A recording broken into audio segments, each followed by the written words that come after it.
Au nom du Père et du Fils et du Saint-Esprit, Amen. D'abord un mot pour les enfants.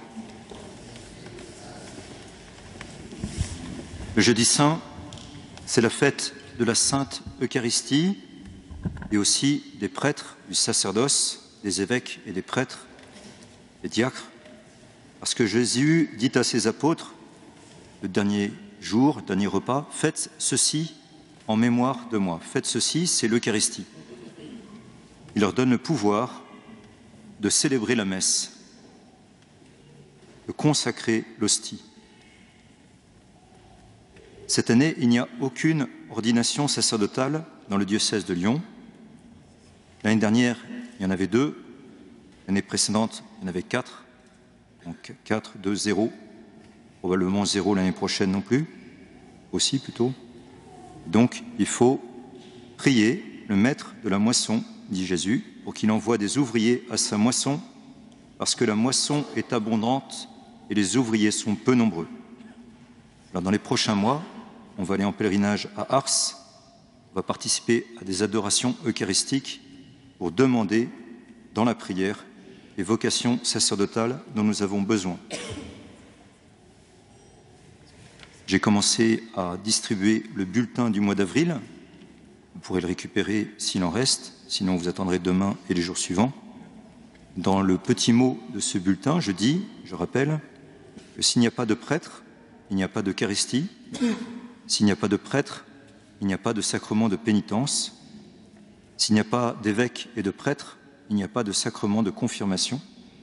S'il n'y a pas d'évêque et de prêtre, il n'y a pas de sacrement des malades. Il ne reste que le sacrement du baptême et le sacrement du mariage. Est-ce que c'est ce que nous voulons pour la France de demain? J'aimerais qu'on réentende ce que saint Jean-Paul II avait dit en 1980 au Bourget. France, fille aînée de l'Église, es-tu fidèle aux promesses de ton baptême? France, fille aînée de l'Église, es-tu fidèle aux promesses de ton baptême? Il faut que les enfants prient ce soir pour les vocations, pour que nous ayons de nombreux et saints prêtres en France en particulier, dans le monde entier, mais en France en particulier. Maintenant pour les plus grands. Ce soir, je voudrais méditer avec vous sur 2 points particuliers. Premièrement, le lien qui existe entre Eucharistie et charité fraternelle. Et deuxièmement, la nécessité de prier pour que nous ayons les prêtres dont nous avons tant besoin, comme je l'ai expliqué aux enfants. Premièrement, saint Jean n'a pas raconté l'institution de la Sainte Eucharistie dans son évangile. Saint Matthieu, saint Marc, saint Luc le font, saint Jean n'en parle pas. Il a rapporté le grand discours de Jésus sur le pain de vie au chapitre 6 de son évangile. « Je suis le pain vivant descendu du ciel. Celui qui mange ma chair et boit mon sang a la vie éternelle, et je le ressusciterai au dernier jour. » Il a voulu raconter le lavement des pieds que Jésus fit après le repas de la dernière scène du jeudi saint, avant de partir, comme nous le ferons tout à l'heure, au jardin des Oliviers, pour y connaître l'agonie et son arrestation. Et cette omission de saint Jean est évidemment totalement intentionnelle. Saint Jean a voulu souligner que l'Eucharistie, le fait de communier, nous oblige à vivre la charité fraternelle. L'Esprit Saint, à travers saint Jean, a voulu nous dire qu'il est impossible de prendre part au sacrifice de la messe et de négliger ensuite de servir son prochain. Littéralement, de se mettre à genoux en tenue de service afin de lui laver les pieds. Toute personne qui communie au corps et au sang du Seigneur réellement présent en l'Eucharistie doit servir ses frères et sœurs en humanité. Aussi, le Seigneur adresse cette question à chacun de nous ce soir. Tu as la grâce d'être baptisé, ou tu vas avoir la grâce de l'être. Tu as la grâce de me recevoir dans la Sainte Eucharistie. De même que moi, le Seigneur et le Maître, j'ai donné ma vie pour toi. Que fais-tu pour tes frères et sœurs? Qui sers-tu et comment les sers-tu? Bien chers frères et sœurs, au ciel, dans l'éternité, la hiérarchie du ciel n'est pas fondée sur la réception ou non du sacrement de l'ordre. sur le fait d'être évêque, prêtre, diacre, ou bien, n'ayant pas reçu le sacrement, fidèle, laïque, mais, ou encore, bien encore moins, sur le solde du compte en banque que nous avons sur la terre. La hiérarchie du ciel est fondée sur le degré de charité, sur le degré d'amour de Dieu et du prochain que nous aurons atteint ou non au moment de notre mort. Au soir de notre vie, nous serons jugés sur l'amour de charité, disait avec raison saint Jean de la Croix. Aussi, cet évangile du jeudi saint nous provoque-t-il à nous interroger devant Dieu, à faire un examen de conscience. Suis-je un serviteur de mes frères? Suis-je une servante de mes frères? Dans ma vie, y a-t-il un lien entre ma communion eucharistique et le service de mon prochain? Deuxième point, comme je disais aux enfants, le jeudi saint, c'est la fête des prêtres et donc aussi, par ricochet, des autres fidèles baptisés et même des catéchumènes et de toute personne humaine. Pourquoi? Parce que, comme le disait si bien le saint curé d'Ars, le prêtre n'est pas pour lui, il est pour vous. Ou encore saint Augustin, le grand saint Augustin, pour vous, disait-il, je suis évêque, avec vous, je suis chrétien. L'un est un nom de fonction, évêque, l'autre de grâce, c'est une grâce d'être chrétien, c'est un appel de Dieu. Celui-là, évêque, est un nom de péril, c'est périlleux. Chrétien est un nom de salut, le salut éternel. Saint Jean-Marie Vianney et saint Augustin se rejoignent à quelques siècles de distance. Les évêques et les prêtres sont ordonnés pour le salut de leur prochain, pas pour leur propre salut d'abord.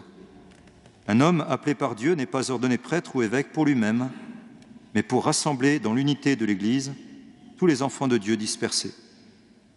Le but du sacerdoce, c'est de prolonger la mission du Christ Jésus, c'est de continuer l'œuvre de la rédemption. La finalité du sacerdoce est tellement grande que la nécessité du sacerdoce est vitale pour l'Église et pour le monde. Écoutons à nouveau le saint curé d'Ars nous dire ce soir, je le cite, « Sans le prêtre, la mort et la passion de notre Seigneur ne serviraient de rien. C'est le prêtre qui continue l'œuvre de rédemption sur la terre. À quoi servirait une maison remplie d'or si vous n'aviez personne pour ouvrir la porte? Le prêtre a la clé des trésors célestes. C'est lui qui ouvre la porte. Il est l'économe du bon Dieu, l'administrateur de ses biens. » Dans une autre homélie, il dit ceci. La candeur du saint curé d'Ars, c'est magnifique. « Allez vous confesser à la Sainte Vierge ou à un ange. Vont-ils pouvoir vous donner l'absolution? Vous donneront-ils le corps et le sang de notre Seigneur? Non, la Sainte Vierge ne peut pas faire descendre son divin Fils dans l'hostie. Vous auriez 200 anges, là, qui ne pourraient vous absoudre. Un prêtre, tant simple qu'il soit, le peut. Il peut vous dire, allez en paix, je vous pardonne. Oui, le don du sacerdoce, c'est vraiment le don de l'amour du cœur de Jésus. C'est pourquoi saint Jean a écrit dans son évangile, avant la fête de la Pâque, sachant que l'heure était venue pour lui de passer de ce monde à son Père, Jésus, ayant aimé les siens qui étaient dans le monde, les aima jusqu'au bout. Et comment s'est exprimé cet amour de Jésus? En nous donnant la Sainte Eucharistie, et pour nous donner l'Eucharistie jusqu'à la fin du monde, cet amour s'est concrétisé par le don du sacerdoce. Faites ceci en mémoire de moi. Devenez évêque et prêtre pour me rendre présent, pour me donner en nourriture, pour baptiser, pour donner mon pardon, pour guérir les corps et les âmes, pour sanctifier et sauver toute personne humaine de bonne volonté. Voilà la grâce du jeudi saint. Pour illustrer mon appel à la prière pour les vocations sacerdotales, en ce jeudi saint, je voudrais vous raconter l'histoire vraie d'un petit village du nord de l'Italie, Lou Monferrato, non loin de Turin, à la fin du XIXe siècle et au début du XXe siècle. Donc il n'y a pas très longtemps. Désireuse d'avoir des enfants prêtres ou religieux ou religieuses, Des mamans de ce village se réunirent tous les mardis pour un temps d'adoration eucharistique, quelque temps pour adorer le Seigneur. Et tous les premiers dimanches du mois, elles communiaient, elles recevaient le Seigneur avec cette intention dans le cœur: Seigneur, donnez à notre village, à nos familles, de nombreuses vocations sacerdotales et religieuses. En quelques années, dans ce village, il y a eu 152 prêtres et 171 religieux et religieuses issus de ce village. 152 prêtres, 171 religieux et religieuses. Priez le maître de la moisson d'envoyer des ouvriers à sa moisson. La moisson est abondante et les ouvriers sont peu nombreux. Alors rendons grâce au Seigneur pour ces deux dons intimement liés l'un à l'autre, du sacerdoce et de l'Eucharistie. Et demandons au Seigneur les prêtres dont notre monde et notre patrie a tant besoin.